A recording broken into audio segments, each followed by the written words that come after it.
Hello everybody and welcome back to another Oscar prediction video where today I will be taking a look at the category of Best Film Editing.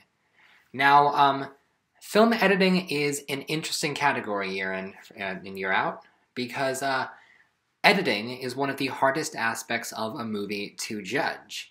And oftentimes, the best editing is the editing that you don't notice. However, last year, we got a pretty runaway winner in Everything Everywhere All at Once. That was editing that was both flashy and serviced the story. It was very, very good editing, and it made a lot of sense as the winner, even though a lot of people thought that Top Gun would win. And so this year, we actually have another movie that seems to be a runaway frontrunner for this category, and it may also end up taking Best Picture.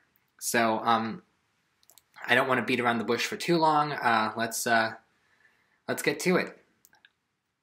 Fifth most likely to win is Poor Things. So the editor of this film is Yorgos Mavropsades. I hope I pronounced that right. This is his second nomination after The Favourite, and it's good work. It's funny because the editing is, I don't know if I would call it the flashiest because we have this super, super flashy cinematography and production design and costume design. And the editing almost, it's the more invisible craft of the film, which is not to say it's completely invisible because there are certain memorable moments, mostly to do with cutting from one weird angle to another weird angle. But, I don't have a ton of justification behind putting this fifth place other than there are so many other tech categories that this movie really excels in, and even though I do think this could win some Oscars on the day, I can't imagine people voting for it here. The editor, whose name I will not repeat, he has worked with Lanthimos a lot, but he's not a super, super well-known editor, so I don't really know if he feels overdue. Again, it's good work, it's solid work, the editing, the movie flows very well, and yet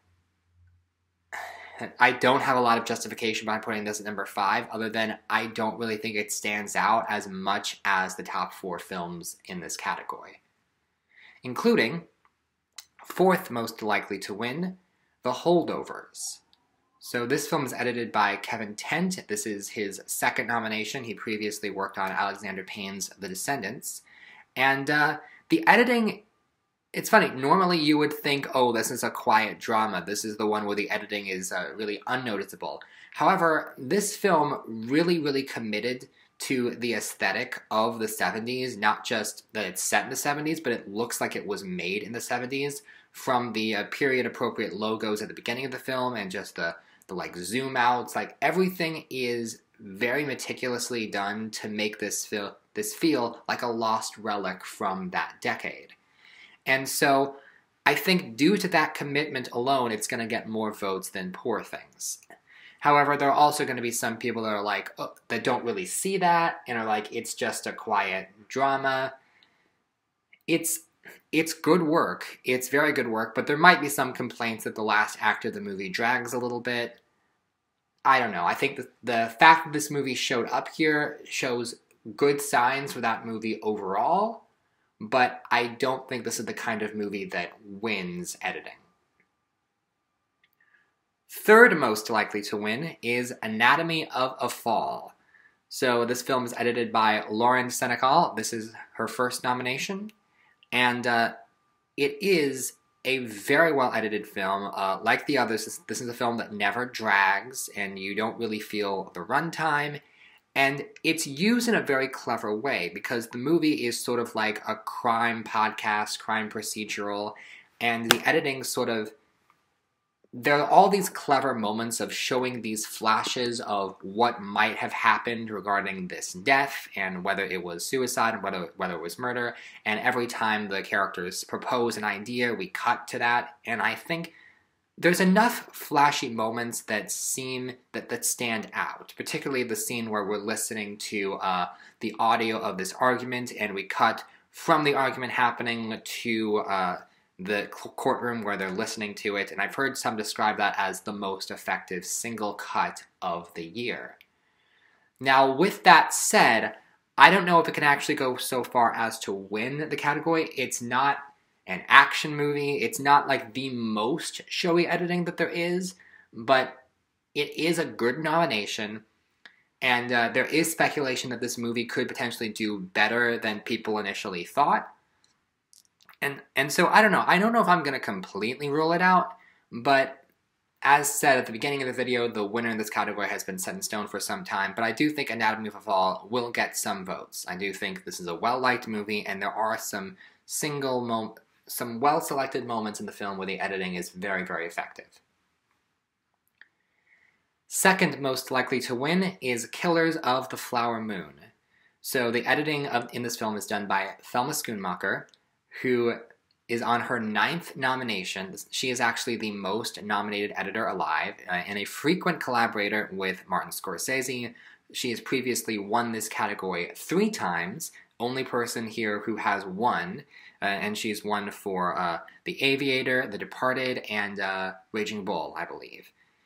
And it is very effective work, and I think, and it's very easy to be like, oh, why is this nominated for editing? It's so long. That's just such a lazy complaint to make, and I think anybody who actually watches the movie will understand that. I think the editing does a good job of making the film go along at a decent enough pace for what the runtime is, and the effective moments of editing, like when we see some of these murders being committed, are very effective. And Schoonmaker, of course, is a legend. But also, does she really need one more Oscar when she has 3? Is the movie really a top contender in Best Picture? I mean, in terms of a win? I think that she's going to place second. I think the editing is just flashy enough that were it not for the top contender, it might be a serious threat to win. However, the top contender has been set in stone for a very long time now. Number 1 most likely to win is Oppenheimer. So the editing in this film is done by Jennifer Lame, and I do not know how she got through middle school with that last name, but good on you. And prior to this movie, she had done work on films like Marriage Story and Manchester by the Sea, very quiet interpersonal dramas, and Christopher Nolan had hired her for his previous movie, Tenet, and she was very, very reluctant to do that, and she was like, I'm just good with people talking in rooms. And for this movie, he was like, well, this one is people talking in rooms. And so, but what Jennifer Lane did on Oppenheimer is honestly really, really, really well done. And like, for whatever misgivings I might have about the film, it's pretty hard to argue with it winning in this particular category, because the movie is 3 hours long. It's a long movie, and you feel it much less than you do with Killers of the Flower Moon. This is a film that, even though it feels very big and grand in scope, it goes by very fast. And I've seen a lot of people say, oh, I've seen this 7 times. And people would not be watching this movie 7 times were it not for the pace that the editing goes by. And it works in conjunction with the score very effectively to create this operatic feeling of the way that it goes, and the fact that it's told non-chronologically, and yet it never becomes too confusing. The audience is always able to follow it, and the fact that the movie is considered the frontrunner to win Best Picture at this stage. And I believe it's won all of the precursors. Yeah, there's really no point debating this. This is definitely going to win, and it would be a very, very deserving win. The only way that any other movie could pose a threat is if Across the Spider-Verse were here, but we all know that the Academy would never do that.